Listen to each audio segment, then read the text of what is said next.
Enraged, he storms out with no one but the fool and Kent. Lord, is my play that predictable? Kinda. So what's going on with Edgar? Well, Edgar's being chased and he's really worried, so he decides to masquerade as a beggar. This way no one will recognize him. Like how Kent disguises himself as a poor man. So, recap. Lear and Gloucester have disowned their good kids because they were tricked by their bad kids. Now Lear sees his bad daughters for the evil ladies that they are and has been cast out into a storm. Edgar has disguised himself as a beggar and is also in the storm. And Lear's going mad in the storm, shouting at the rain. Kent and the fool are trying to get him to lie down in an abandoned hut. Edgar busts out, disguised as a beggar, and he starts jabbering to the king. Fortunately for Lear, Gloucester is still loyal to him.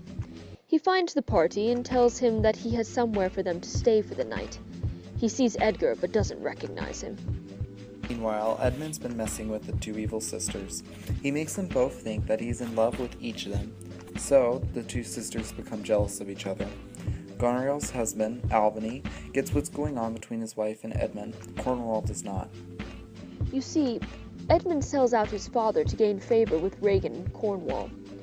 And Cornwall is such a brutish idiot that he falls into Edmund's trap. When Gloucester gets back from helping Lear, Regan and Cornwall corner him and accuse him of treachery. As punishment, Cornwall blinds him and throws him out of the castle. Cornwall gets wounded in the process and asks for Regan's help. She doesn't help him, and we later find out that he dies. That's sick. So, Gloucester is wandering, wounded and betrayed. Edgar finds him, but doesn't reveal himself. Gloucester asks him to take him to the cliffs, intending to kill himself. He is grief-stricken and prays that Edgar will one day forgive him. Disguised as a beggar, Edgar leads his father around and then tells him that he's at the edge of cliffs. Gloucester falls forward and hits the ground. Edgar did not lead his father to any cliffs. He pretends that his father has fallen a great height and convinces him that it is a miracle that he is still alive. Meanwhile, Lear is wandering around, crazy and depressed. Gloucester and Edgar meet him. Gloucester hears him and is afraid that Lear won't recognize him. Yet, through all his madness and anger, he does. Wait, I know this part. Then Lear's soldier busts in and tells them they've come to help with the aid of the French army. Lear reverts to his crazy self and runs away. They go to Cordelia's How fares your majesty? The doctor says that Lear will be fine and lets Cordelia see him. At first, Lear doesn't recognize her, but when he does, he begs her forgiveness. All this time, Edmund has Regan and Gonriel wrapped around his finger. He gets them to give him their troops to battle the French invasion. Cornwall may be dead, but Albany is still kicking it and sees how messed up Edmund, Regan, and Gonriel are. But it is his duty to stop the invasion, so he helps Edmund. Before the battle, Edgar confronts him with a secret letter. The battle is full of bloodshed and horrors. Edgar finally reveals himself to his father.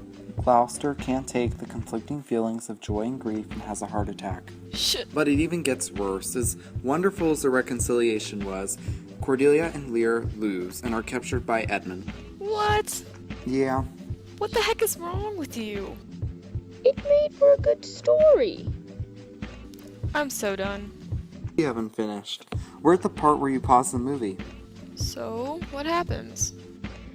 Well, Albany demands Edmund's prisoners, Lear and Cordelia. When he refuses, Albany demands that he duel a mysterious warrior. He also calls his wife out for being an adulteress, and Regan realizes Gonriel has poisoned her. Mysterious warrior is Edgar. Edgar reveals himself to Edmund and they duel. Edgar prevails and kills Edmund, but not before Edmund tells Edgar where Cordelia and Lear are being kept. Edmund also admits that he ordered their execution. What, does he turn good at the end? Not really. I think he was just trying to save his own skin. Anyway, Edgar dies, Gonriel kills herself, and Regan, and we all think it's going to be fine. But then, Lear comes in carrying Cordelia. She's been strangled. Lear says that he killed the guard and goes on about how he could have saved her. He's wrapped up in his grief and dies of a broken heart.